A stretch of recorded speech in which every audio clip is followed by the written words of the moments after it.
Hello बच्चों, let's read the question. The question says the 4f electrons do not affect the properties of lanthanoids because they are inactive in nature, are all paired, lie well in the interior of atom, and hence not exposed of surrounding. Question को solve करने से पहले check कर लेते हैं इस question का की कॉन्सेप्ट. तो इस क्वेश्चन के लिए हमारे पास जो की कॉन्सेप्ट होगा that will be your properties of lanthanoids. Properties of lanthanoids. तो यहाँ पे चलिए बात कर रहे हैं किसकी, 4f इलेक्ट्रॉन की बात चल रही है कि 4f इलेक्ट्रॉन्स जो है वो लैंथेनॉइड की प्रॉपर्टीज को इफेक्ट नहीं करते. तो क्यों नहीं करते, तो अपन इसको देख लेते हैं एक बार.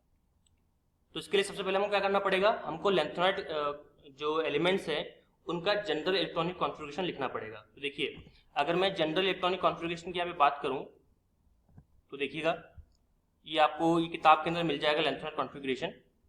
तो जनरली क्या होता है इसका, जनरली होता है एक तो आईजी बोले तो इनर्ट गैस, ठीक है, साथ में n-2 F1 to 14 n-1 D 1 to 2 sorry 1 to 2 नहीं 0 to 1 not 1 to 2 0 to 1 0 to 1 और NS आपका 2. ठीक है, तो ये होता है जनरल इलेक्ट्रॉनिक कॉन्फ़िगरेशन किसके लिए, लैंथेनॉइड सीरीज के लिए. अब यहाँ पे अगर आप चेक करेंगे तो सबसे आउटरमोस्ट शेल यहाँ पे कौन सा होता है, सबसे आउटरमोस्ट शेल यहाँ पर है आपका NS. उसके अंदर कौन होता है n-1D और उसके अंदर होता है आपके f ऑर्बिटल. ठीक है, तो चूंकि f ऑर्बिटल्स आपके काफी अंदर है तो वो इतना ज्यादा प्रॉपर्टीज में रिएक्ट नहीं करते. ठीक है, प्रॉपर्टीज में पार्टिसिपेट नहीं करते, प्रॉपर्टीज को इंपैक्ट नहीं करते, क्योंकि उसमें से इलेक्ट्रॉन निकलना थोड़ा सा मुश्किल हो जाता है. क्योंकि इलेक्ट्रॉन अगर निकलेगा, अगर पहली बार अगर इलेक्ट्रॉन निकलेगा तो 6s में से निकल सकता है, फिर D में से निकलेगा, फिर तभी तो F में आएगा. जैसे आप बाकी इसमें एलिमेंट्स को देखिए, मैं आपको दिखाता हूँ बाकी एलिमेंट जैसे कि यहाँ पे आपको दे रखा है टेबल के अंदर. तो देखिए इलेक्ट्रॉन अगर निकलता है, जैसे कि अगर मैं +3 कंडीशन की बात करता हूँ जो कि काफी स्टेबल है, तो +3 कंडीशन आप देखिए 6s के 5D के सारे इलेक्ट्रॉन निकल रहे हैं, केवल क्या बच रहा है, F बच रहा है. देख सकते हो आप, केवल F बचा हुआ है.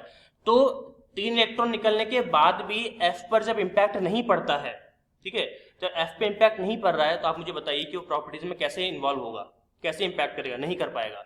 +2 में तो आप देख सकते हो, +2 में भी सारे के सारे F ऑर्बिटल वैसे के वैसे पड़े हुए हैं.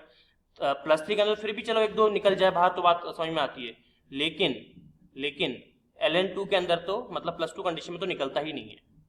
ठीक है, तो चूंकि काफी अंदर होते हैं 4f के इलेक्ट्रॉन्स और बहुत जल्दी इजेक्ट नहीं होते एटम में से, तो हम कह सकते हैं, और सराउंडिंग के साथ एक्सपोज नहीं होते, तो हम कह सकते हैं कि इसलिए इंपैक्ट नहीं करते. तो सही आंसर यहाँ पे क्या हो जाएगा, इनएक्टिव इन नेचर, नहीं बिल्कुल भी नहीं. पेयर्ड होते हैं, नहीं पेयर्ड बिल्कुल भी नहीं होते. आप देखो यहाँ पे सारे पेयर्ड थोड़ी है, 1 2 3 4 हो तो रहा है. ठीक है, lie well in interior of atom, ये तो सही है, lie well in interior of the atom and hence not exposed of surrounding, ये बिल्कुल एक्यूरेट आंसर है. सबसे एक्यूरेट यहाँ पे क्या है, एक्यूरेट है आपका ऑप्शन नंबर डी, जो कि हमारा फाइनल आंसर होगा. तो hope you understood it well, all the very best.